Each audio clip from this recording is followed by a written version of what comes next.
தண்ணீர் பெருக்கெடுத்து ஓடியது. பல இடங்களில் மரங்களும் சாய்ந்து விழுந்தன. காற்றுடன் கனமழை பெய்ததால் சில இடங்களில் மரங்களும் முறிந்து விழுகின்றன. இது பற்றிய மேலும் விவரங்களை தருகிறார் நமது செய்தியாளர் குணசேகரன்.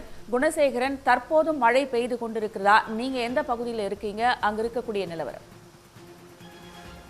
சென்னையின் பல்வேறு பகுதிகளில் நள்ளிரவு இடியுடன் கூடிய கனமழை பெய்திருக்கிறது. அதுவும் குறிப்பாக சுமார் 2 மணிக்கு தொடங்கியிருந்த கனமழை 4 மணி வரை இடைவிடாது ஒரு 1:30 மணி முதல் 2 மணி வரை இடைவிடாது இடியுடன் கூடிய கனமழை பெய்திருந்தது. அதிலும் குறிப்பாக சென்னையின் உள்பகுதிகளிலும் அதே போன்று சென்னையினுடைய புறநகர் பகுதிகளிலும் இந்த இடியுடன் கூடிய இந்த கனமழை என்பது 2 மணி நேரம்.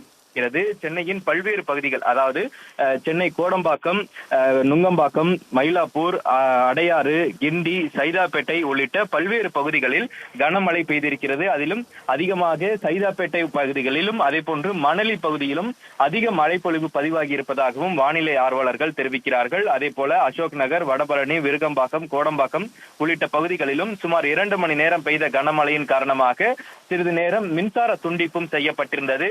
இடைவிடாது கனமழையும் பலத்த காற்றும் வீசியதன் காரணமாக ஆங்காங்கே மரக்கிளைகளும் முறிந்திருக்கின்றன.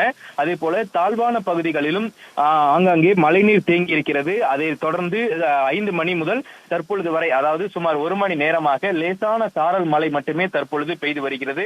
இடியுடன் கூடிய அந்த கனமழை வலுவிழந்திருப்பதன் காரணமாக லேசான சாரல் மழை இருப்பதனால் தாழ்வான பகுதிகளிலும் இருக்கக்கூடிய அந்த மழைநீர் தற்பொழுது வடிந்திருக்கிறது. அது போல எங்கெல்லாம் மரங்கள் மரக்கிளைகள் முறிந்திருக்கிறதோ அதனை அகற்றக்கூடிய அந்த பணிகளிலும் துப்புரவு பணியாளர்கள் தற்பொழுது மாநகராட்சியின் சார்பில் ஈடுபட்டிருக்கிறார்கள்.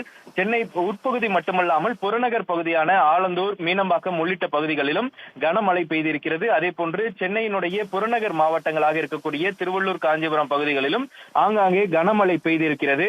அதே போல தமிழகத்தின் பல்வேறு மாவட்டங்களிலும் நள்ளிரவு கனமழை பெய்திருப்பதாகவும் தகவல் வானிலை தரப்பில் வெளியிடப்பட்டிருக்கிறது.